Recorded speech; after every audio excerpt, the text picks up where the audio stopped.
treasured in folklore as the glorious ruler of a fairy tale kingdom. King Arthur is perhaps Britain's most famous regent.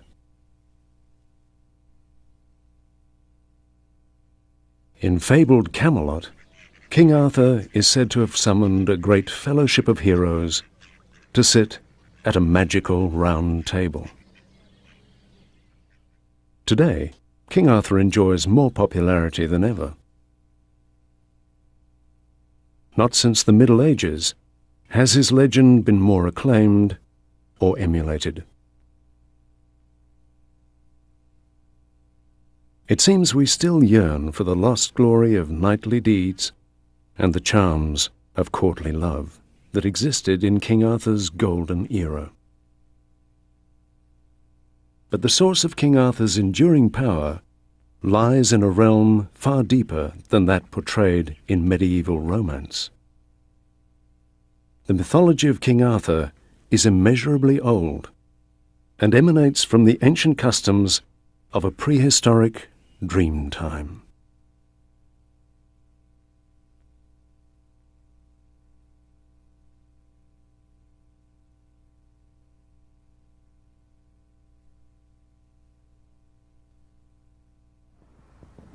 So who was King Arthur? Was he an historical king of the Britons? Did he ever exist? Or was he, as some believe, an ancient solar deity who has lived many times? Those who believe in King Arthur romances claim that there still exist today many places that are still haunted by King Arthur. So come join us now as we go and search for the once and future king.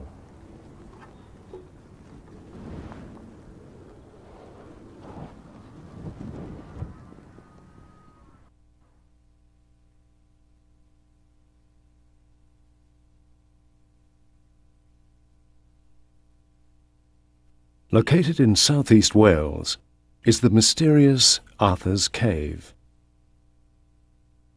Welsh folklore maintains that deep within this cave, King Arthur is slumbering peacefully in a concealed chamber. The origin of this Welsh legend is perhaps many thousands of years old, for the cave was once occupied by Neolithic people who venerated the great cave bear. Early man would have witnessed the bear's death-like hibernation during the winter, and its remarkable awakening months later in the spring. It may have been from these primitive observations of the natural world that resurrecting heroes such as King Arthur gradually evolved.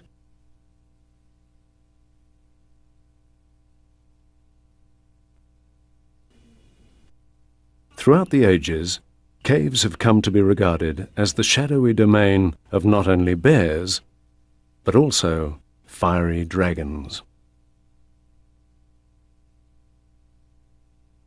The ancients were awed by these fabulous beasts. Images of the bear and the dragon were even recognized in the stars, which form the constellations at the center of the northern sky. The age-old combination of these two creatures is all the more fascinating when we realize that together, the bear and the dragon form King Arthur's original Welsh title, Arth Pendragon.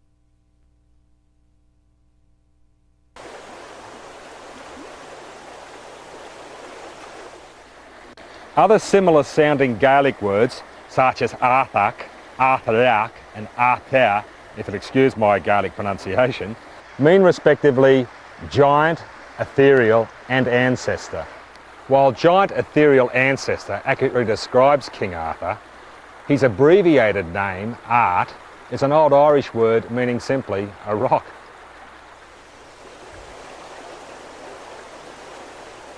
The ancient association of King Arthur's name with rocks, supernatural beings, and ancestral giants may explain why so many of Britain's oldest landmarks have been named in his honour.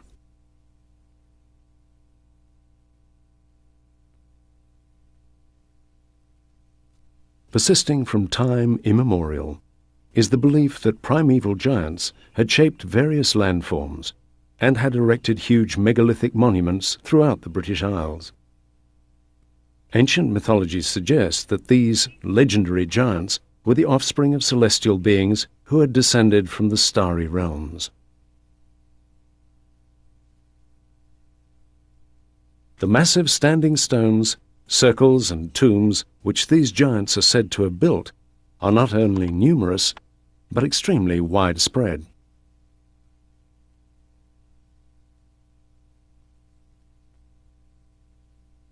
It is now generally accepted by scholars that the original purpose of these monuments probably involved some sort of astrological function.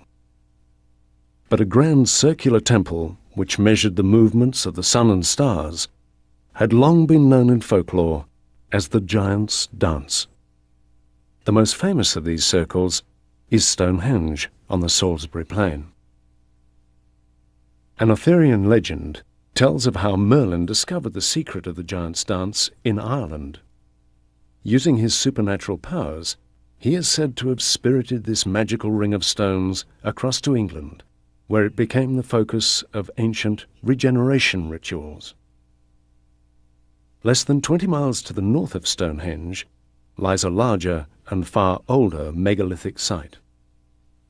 The enormous Avebury Sun Temple, Silbury Hill, and West Kennet Barrow are all located within walking distance of each other. 5,000 years ago, the Giant's Dance at Avebury was indeed an elaborate affair. Little of its former glory remains today. Most of the massive standing stones were smashed in the 17th and 18th centuries to construct the village of Avebury, and many of its buildings actually lie within the original outer circle. There were once 4 entrances to the inner temple, and from the southern one, a great avenue of stones led to a tomb known as West Kennet Barrow. Huge sarsen stones obscure its entrance. Of the thousands of burial mounds in Britain, this is the longest, and dating to 3,500 years before Christ, it is also the oldest. There are stories that when barrows like this were opened, the excavators were astonished to find the skeletons of giant men 8 feet tall or more. The tomb of West Kennet Barrow overlooks yet another grand enigma, that of Silbury Hill. Covering over 5 acres, Silbury Hill is the largest artificial mound in Europe. According to local tradition, it is the resting place of an ancient Sun King.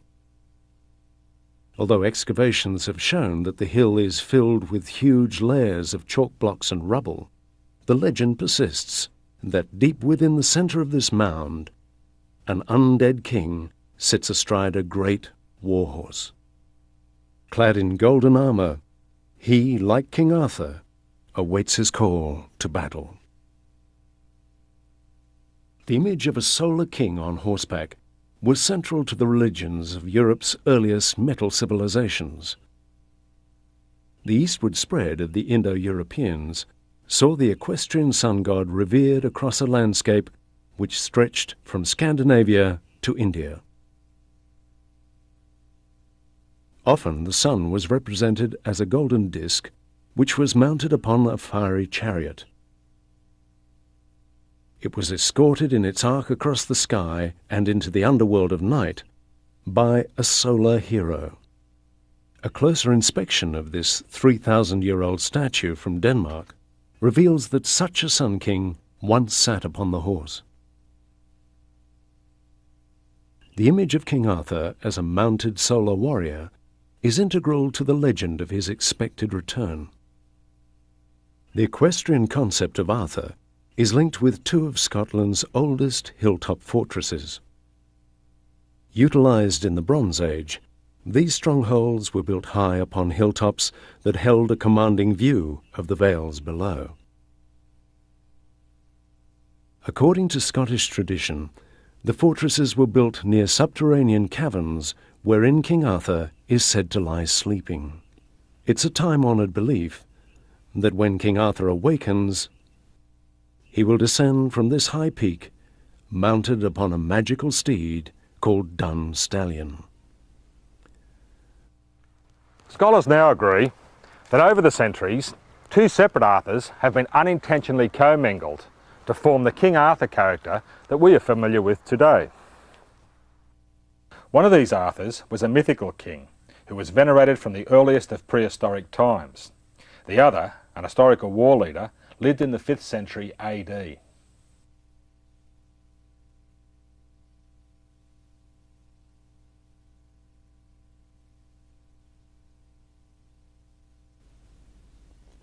"10 years after the death of Christ, Britain was absorbed into the mighty Roman Empire. Although conquered, the tribal Brits were now able to witness the marvels of Roman engineering, as well as the undreamed-of luxuries that civilization provides.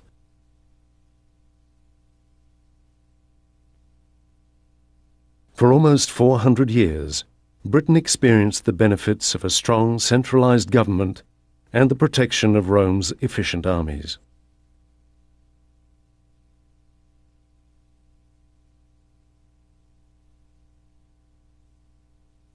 However, with the death of Constantine III, Britain's last Roman ruler, and the sudden withdrawal of all troops to defend Rome itself, the British Isles were once again plunged into an age of darkness.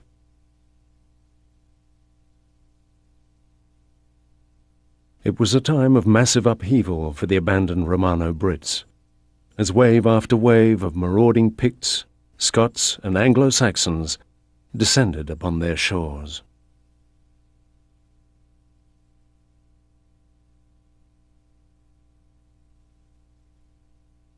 The disorganized Brits were powerless to halt this savage onslaught, and for 15 years the mayhem continued.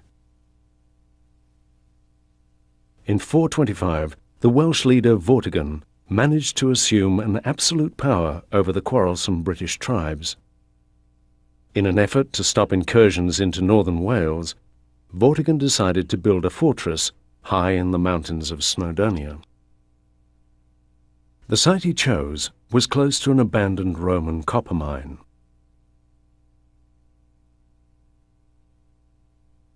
But despite all efforts, the great tower of the fortress kept falling down. In desperation, Vortigern called in his Druid priests.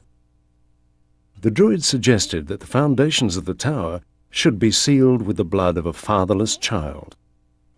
The intended victim was an unusual boy, who was to grow into manhood as the famous wizard Merlin.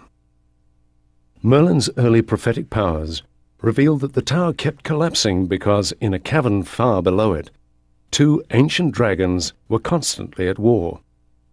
According to Merlin, the white dragon represented the invading Saxons, and the red symbolized the Welsh people. He predicted that the red dragon would eventually overcome the white, and to this day, the red dragon flies proudly as the national flag of Wales. When Vortigern was killed, the mantle of the Welsh dragon fell upon a powerful war leader called Uther Pendragon. Recalled from his exile in the French province of Brittany, Uther became the High King of Britain. The focus of the Pendragon saga now shifts to the rugged coast of Cornwall. Throughout its long history, the Kingdom of Cornwall had maintained a proud cultural independence from the rest of England. This was partly due to its formidable cliffs, which provided a natural protection from seaborne invasions. From the vantage point of these high cliffs, the people of Cornwall were able to keep a constant surveillance of their rugged coastline.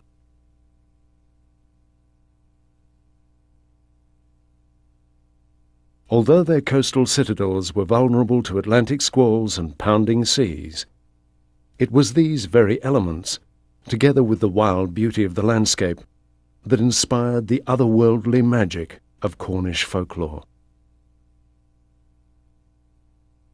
It's easy to understand how here in Cornwall history became infused with romance. For it was amidst this enchanted setting that legend places the curious circumstances of King Arthur's birth.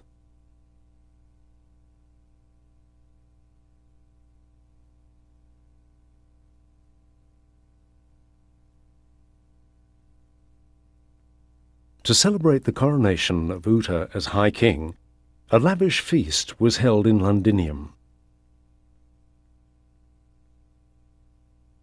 From even the remote areas, such as Cornwall, the great lords and chieftains came to swear their allegiance to the new king. It was during these festivities that Uta Pendragon fell in love with a beautiful woman named Igraine.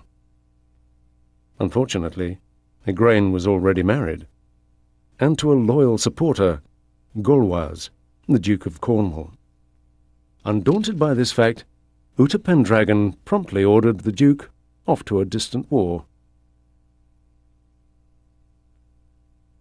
Fully aware of the king's desire for his wife, the Duke had made arrangements for Igraine's immediate return to his castle at Tintagel.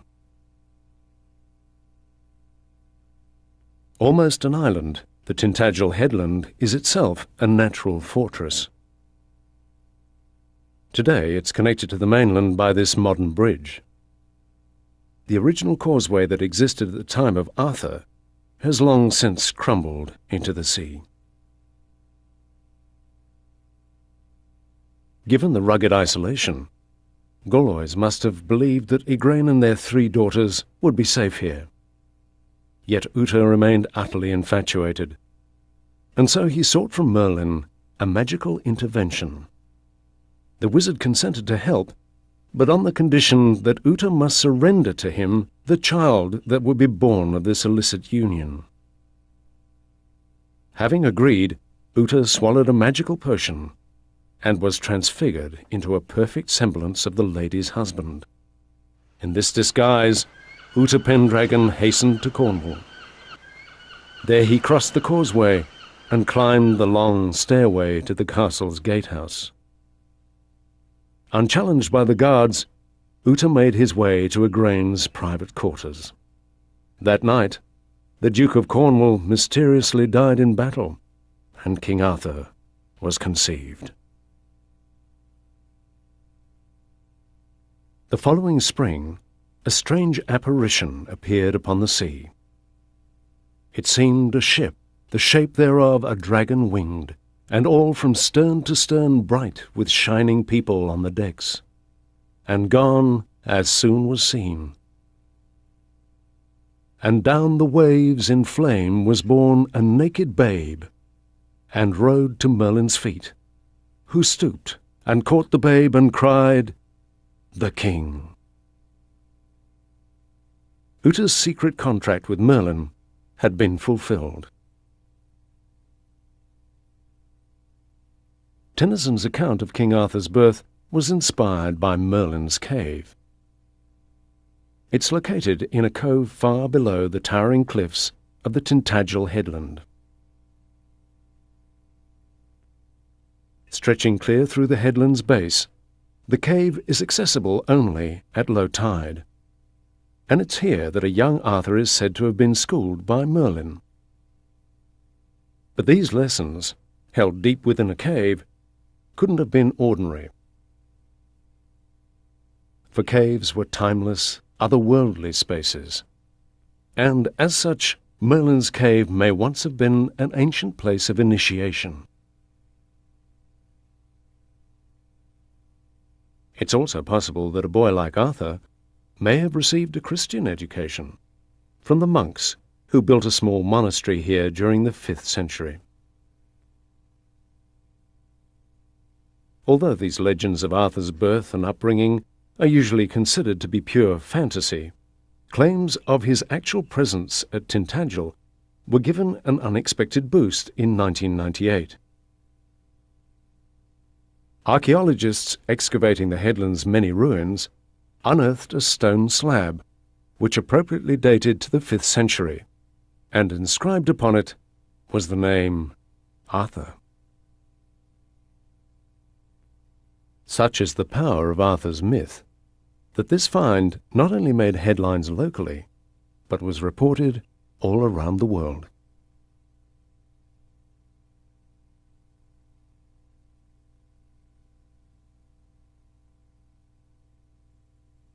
From antiquity, stones have been regarded as symbols of permanence and otherworldly powers.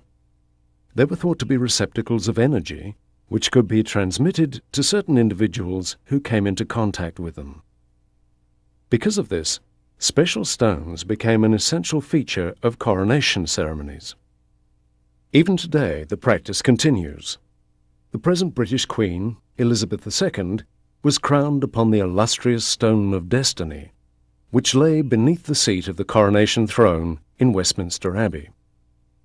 This stone had previously been used by the Scottish and Irish kings, and before them, the biblical kings of Judea. A similar Stone of Destiny is central to the story of King Arthur's enthronement. It concerns a mighty sword embedded deeply within an enchanted megalith. Arthur proved himself to be the true-born king when he was able to free this sword from its ancient encasement. Hidden within this colourful imagery are the vestiges of an extremely old tradition. As Arthur was barely 15 years old when he withdrew the sword, this feat may represent an ancient rite of passage which marked the attainment of manhood. Across the Irish Sea, another great stone stands upon the hill of Tara. Since Neolithic times, the hill of Tara was regarded as the most sacred site in Ireland, and it was here that her Celtic high kings were crowned. The ancient monolith was said to have come from the mythical city of Phalius, and so was endowed with magical powers. The stone would resonate when touched by the rightful king, who would then perform a symbolic mating with the goddess of the land. It was believed that this age-old ritual would ensure that the earth remained fertile. The countrysides of northwestern Europe once abounded in great standing stones and fertility rings. But with the advent of Christianity, they came to be reviled as pagan symbols, and most of them were destroyed. A few of the huge fertility monuments survived, especially in France. They'd been engraved with Christian symbols or surmounted with the Christian cross.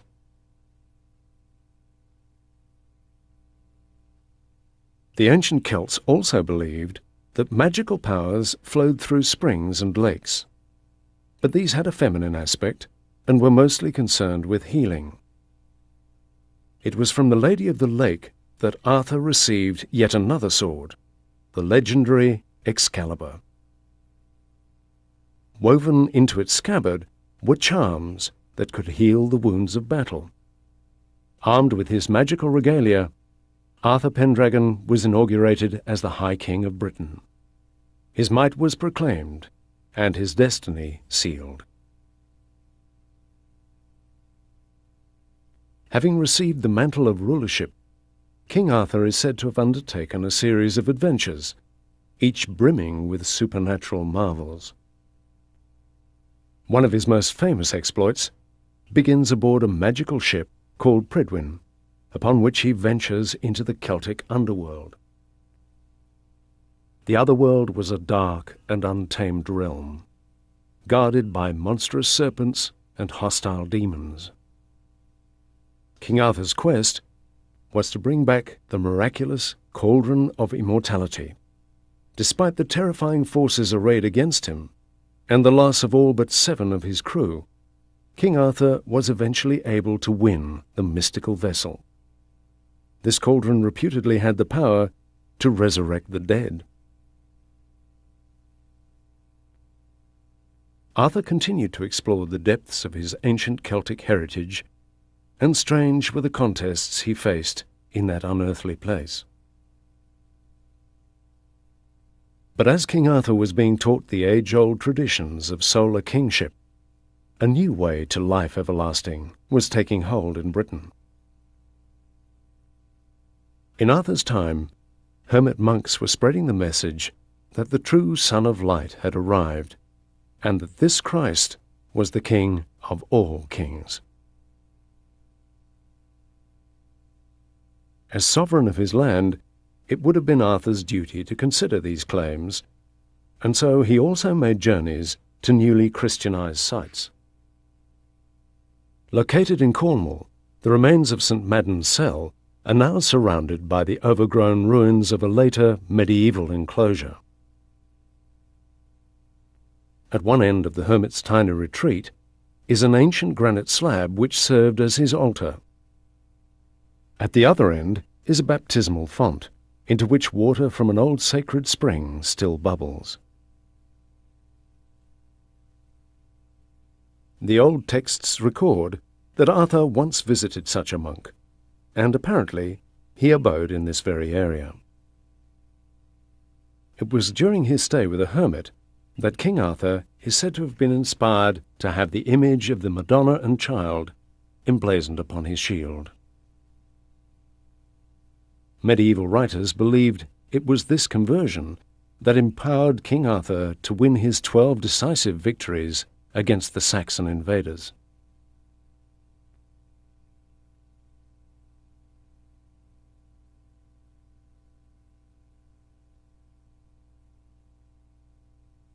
When peace had returned to the war-torn land, Arthur decided he needed a queen, and he chose the fair Guinevere.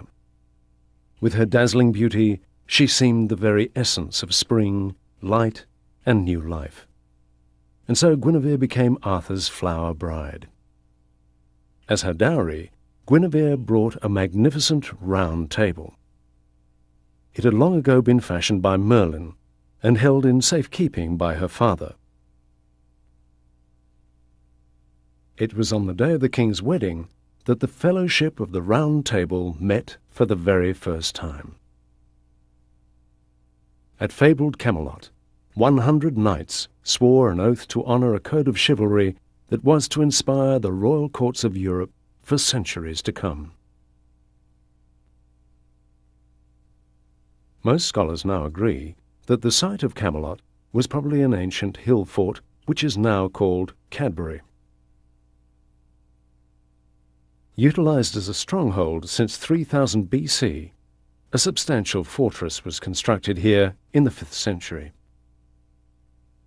Although this fortress was never the glittering castle that poets imagined Camelot to be, it nevertheless contained a royal hall wherein large banquets were celebrated. Looking out over the little village of Camel today, it is indeed difficult to understand how this grassy hilltop has for centuries been known as Arthur's Palace. Nevertheless, archaeological excavations that were undertaken in the 1960s confirm that Cadbury may well be the place where an historical King Arthur held court. Made of unmortared stone, this 16-foot thick wall still surrounds the top rampart at Cadbury. Now this is quite a sophisticated defence system, and it would have required a vast amount of labour to construct it. It certainly was a secure place from which a king could launch his campaigns into Britain and even further afield into Gaul.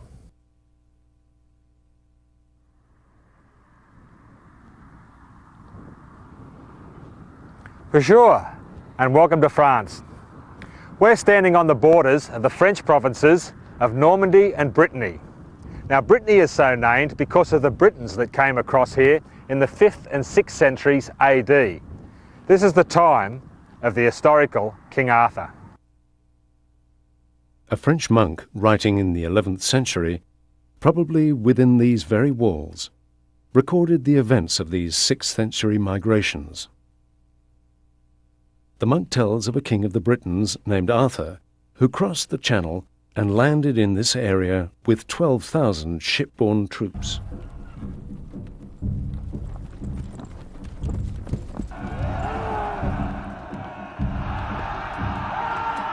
This Arthur waged war against the Germanic and Slavonic barbarians, who were decimating the countryside of Gaul. Many of the Britons who had accompanied King Arthur in his campaigns remained in Brittany. These settlers cherished the legends of King Arthur's historic feats, and in some instances wove them into the older traditions of local folklore. One of these stories concerns King Arthur's battle with a fearsome giant. The giant had kidnapped the King of Brittany's niece and had imprisoned her on this island which is known today as Mont Saint-Michel. Although the damsel didn't survive the ordeal, King Arthur succeeded in killing the giant. It's a tale which probably symbolizes Christianity's expulsion of pagan cults from the region. But long before anything was built on this island, Mont Saint-Michel was known as Mont Tomb, or Tomb on the Hill. Island hill tombs were usually the domain of Dagda. Dagda was the most ancient Celtic lord of life and death. It was believed that the great Dagda could even control the changing of the seasons. Certain Christian sources had thus alleged that in times of famine, the Druid priests would attempt to appease this agricultural giant with mass human sacrifices. If Arthur's crusades in Brittany had brought an end to such practices, then perhaps this might explain why the title Rigatamus, meaning Supreme King, was bestowed upon Arthur at that time. An historical British war leader had come to be regarded as more than a mere mortal. He was now a great solar king, triumphant over the powers of darkness.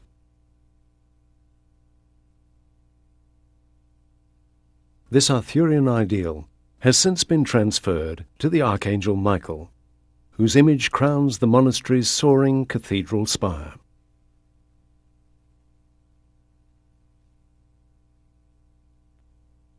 The island of Mont Saint-Michel is but one of many ancient pre-Christian sites that have been consecrated in the name of this mighty solar warrior.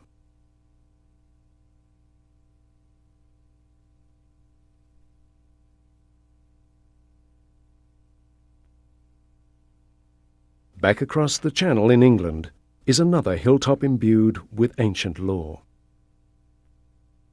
Rising steeply from the fields of Somerset, it is the atmospheric Glastonbury Tor. As the geographical centre of all Arthurian tradition, the Tor is still a mecca for those who believe in a mystical king. Although the Tor looks artificially shaped, it is a natural formation.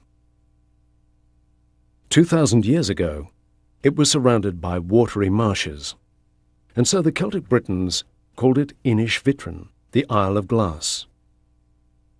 The old high place was once the focal point of a great Celtic sanctuary. At the Tor's base is a secluded vale.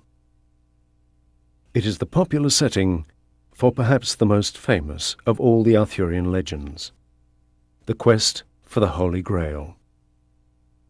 King Arthur's knights had believed that just a glimpse of the holy vessel could heal the incurable and restore fertility to a blighted land.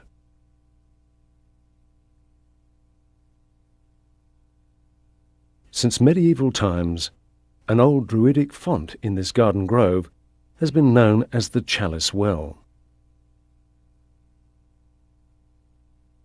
The early Glastonbury chronicles suggest that the Holy Grail had at one time been hidden at the bottom of this ancient well shaft. Fed from the Tor's sacred spring, Chalice Well has allegedly never run dry. Grail magic still lingers here, for even today its red-tinged waters are believed to have healing powers. Overlooking the site, the empty tower of a ruined church stands at the Tor's summit. The monks who built the church had dedicated it to St. Michael, so that this whole area might be cleansed of its long pagan history.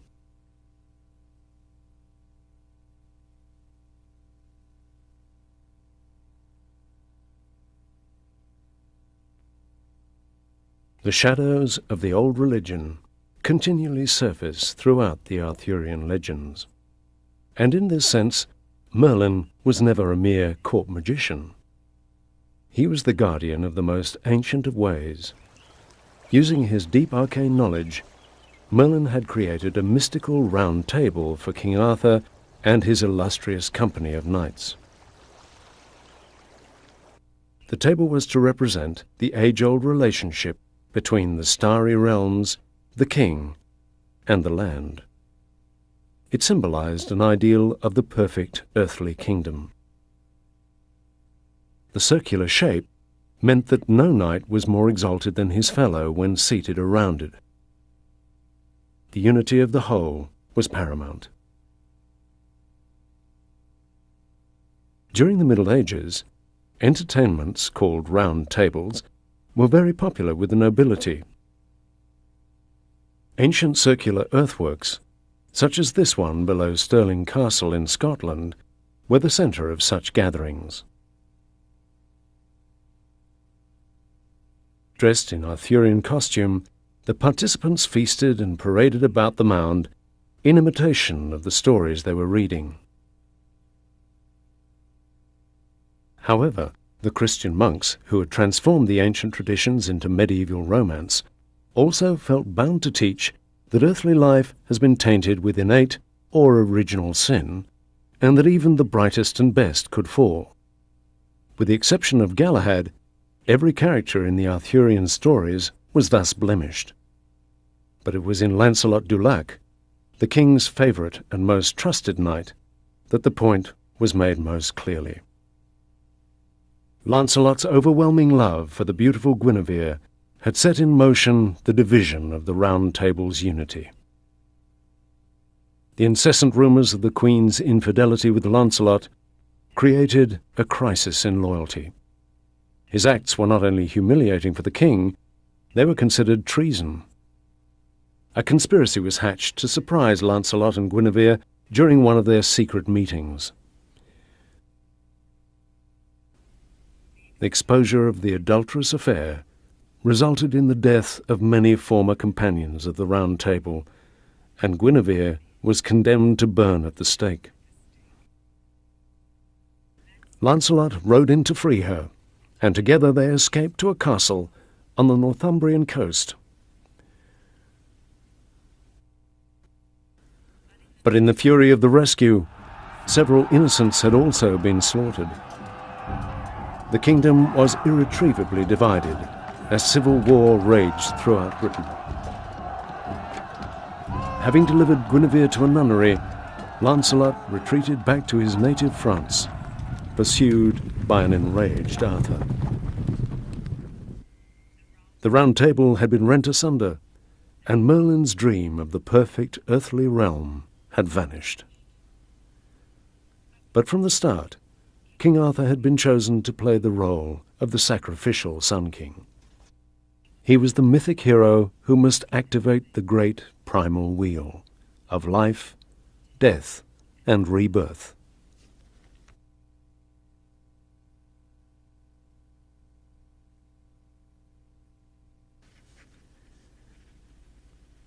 With the news that his illegitimate son Mordred had claimed his kingdom, Arthur left off his feud with Lancelot and hastened back to Britain. On a mist-enshrouded plain, the forces of light met those of darkness, as Arthur and his army faced Mordred's vast host.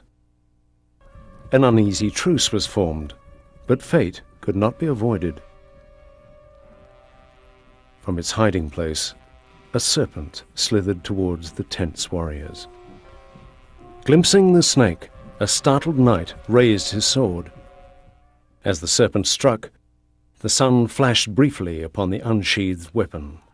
Seemingly, the truce had been broken, and the bloody mayhem of the final battle began. The war horns had sounded. Son against father, brother against brother. The battle raged till near on nightfall. By then, all but a few lay dead upon the moor. A gory stillness wreathed the battlefield. It was shattered by a thunderous cry as Arthur saw that Mordred still lived.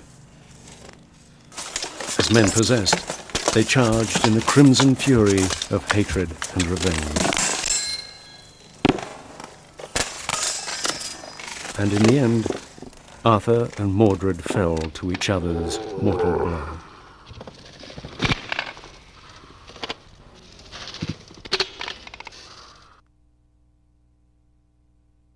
In Celtic mythology, death usually took place near running water. It was a portal that swirled down into the other world. Some believe this final battle occurred on Cornwall's eerie Bodmin Moor, near the shores of the tear-shaped Dosmary Pool. Others favour an icy pass, high in the rugged Welsh mountains of Snowdonia. The whereabouts of Camlan, the site of Arthur's last battle, remains as obscure as the mists in which it happened. The name Camlan means crooked bank, and Cornish tradition steadfastly pinpoints the site as here, by the River Camel. A dense canopy veils the tiny river. From the battlefield of Camlan, a mortally wounded Arthur sought refuge amidst the thick undergrowth. Through these tangled branches, the dying king is said to have stumbled his way down to the water's edge. Today, an ancient moss-covered stone lies by the bank of the River Camel. Faint inscriptions in Latin and Druidic Ogham were once thought to commemorate the place where Arthur eventually fell. Of his knights, only Sir Bedivere had survived the slaughter. When he came upon the dying Arthur, he was commanded to return Excalibur back to the waters from whence it came. On his third, reluctant attempt, Sir Bedivere hurled the sword far out over the lake, and there came a glistening arm and hand above the water to meet it. Thrice Excalibur was brandished in the air before submerging back into the deep. As Sir Bedivere returned, he saw across the waters a gilded barge silhouetted against the setting sun. On board were 9 sorrowing queens. In the lap of one of them, Arthur had laid his head. And so Morgan le Fay ferried the dying king to the island of Avalon. It was a golden land, concealed by enchantment from the grasp of mortal beings. In Geoffrey of Monmouth's 12th century poem, Morgan le Fay is described as High Priestess of Avalon, the Apple Isle. On this magical island, she and her 8 maidens tended Arthur's wounds and healed him of his earthly pain. According to the myths, King Arthur still rests beneath Avalon's fragrant apple blossoms. Cared for by the priestesses, he waits until the world has need of him again.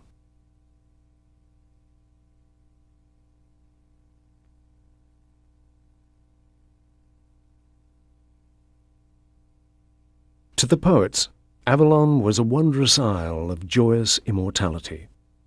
But it was not just poetic symbolism that saw King Arthur ferried to an island which lay in the direction of the setting sun. The practice of ferrying the dead to a blessed isle in the west was virtually universal throughout the Western world, and as a result, a vast number of islands along the European Atlantic seaboard had at some time been utilized as sacred burial places.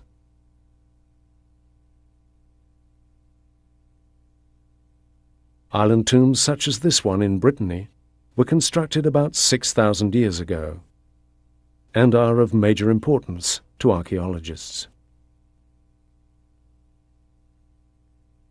Perhaps the most famous Isle of the Dead is that of Iona. The tiny island is situated off the western coast of Scotland, and until the Middle Ages it was the place to which all Scottish kings were ferried for burial.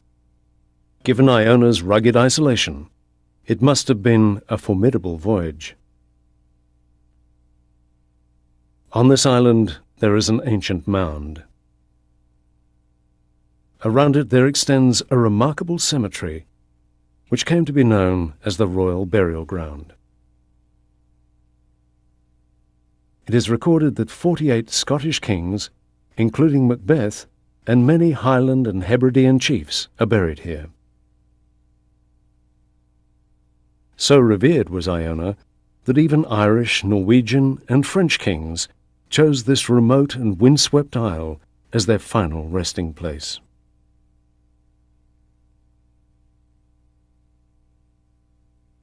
Arthurian romance emulated the ancient custom of island burial in depicting King Arthur's final resting place as the mystical island of Avalon.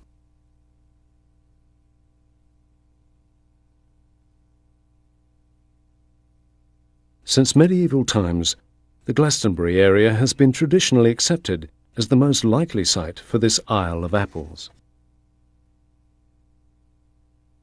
It was once surrounded by water, and Avalon's mythic white flowers still blossom in a well-tended orchard which overlooks the old monastery.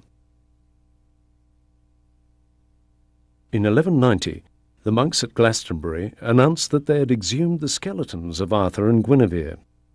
Their bones were placed in a marble tomb in front of the high altar of the main abbey church, and here they remained for 300 years.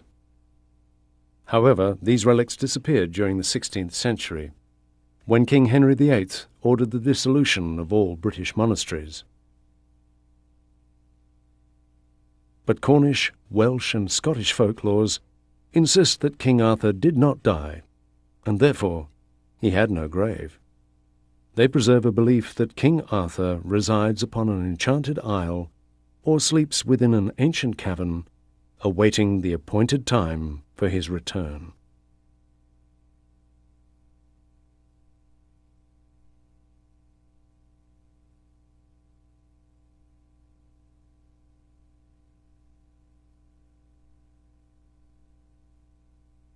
From the 6th century through to modern times, writers have proclaimed that the return of King Arthur will occur when the world is in its darkest hour. Awakened to a land that has been ravished by insatiable greed, Arthur is expected to begin a ruthless campaign of purification. The Eildon Hills of Scotland are but one of a number of sites which lay claim to this legend of an avenging Arthur. An ancient tale made famous by Sir Walter Scott asserts that under the highest of the three hills is an immense cavern. It is said that at the sounding of a great horn, King Arthur shall arise from his stony chamber. Fully armoured and mounted upon a mighty battle steed, Arthur is to appear over the Eildon Hills.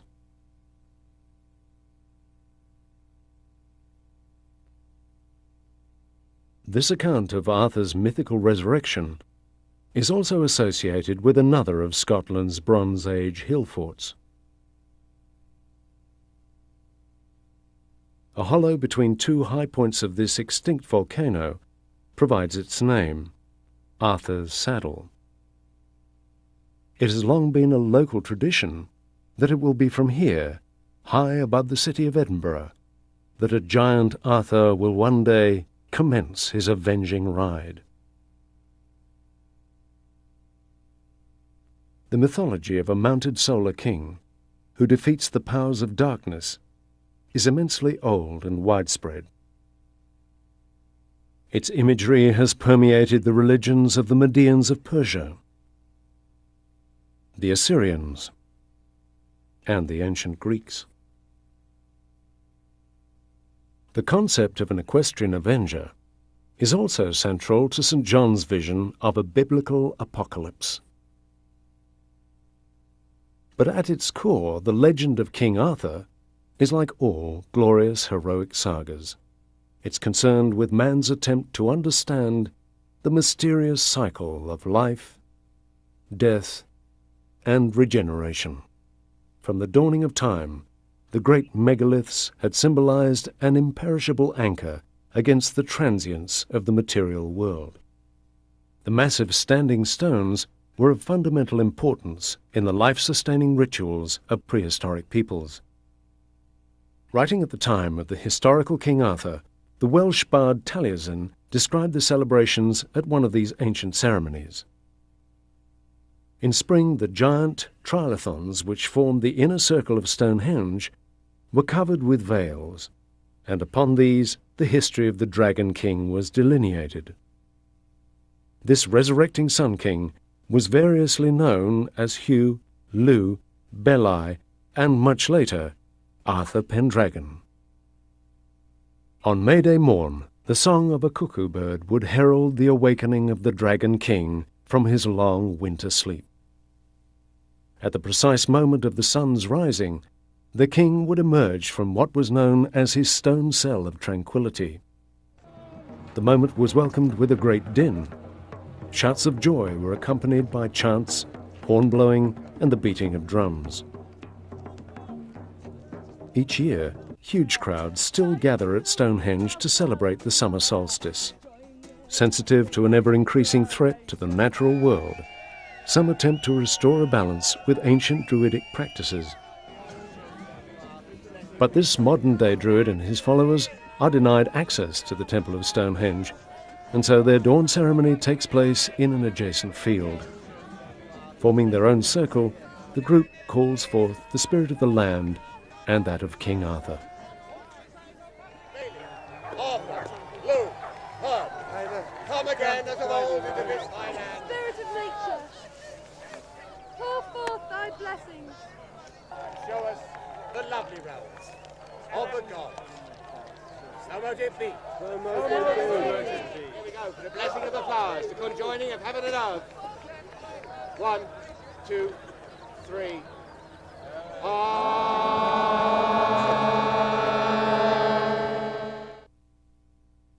Whilst the nature-loving druids believe that they are participating in the dawning of a new age Camelot, other more eccentric devotees are convinced that King Arthur's mysterious return from the other world will be by way of a flying saucer.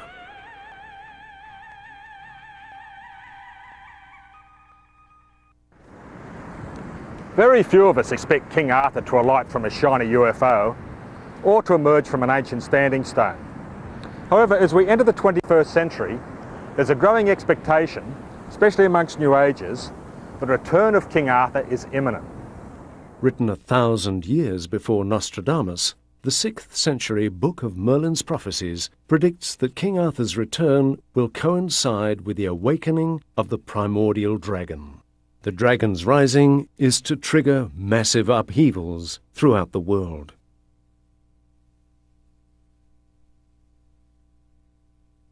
The same manuscript proclaims that just before these apocalyptic events occur, King Arthur and Merlin will be reunited. Their predestined meeting is to take place at this ancient table of stones in Cornwall. Once again, our search for Arthur has led us back to the great megaliths. Ultimately, King Arthur represents the same giant ethereal ancestor who is evoked by the earliest of men in their times of need and uncertainty. In this sense, the heroic deeds of a megalithic solar king have been able to span the vast passages of time. Even in our present-day world, the legend of King Arthur survives. It offers us far more than just a glimpse into the customs of medieval life, or the simple enjoyment of a mere fairy tale.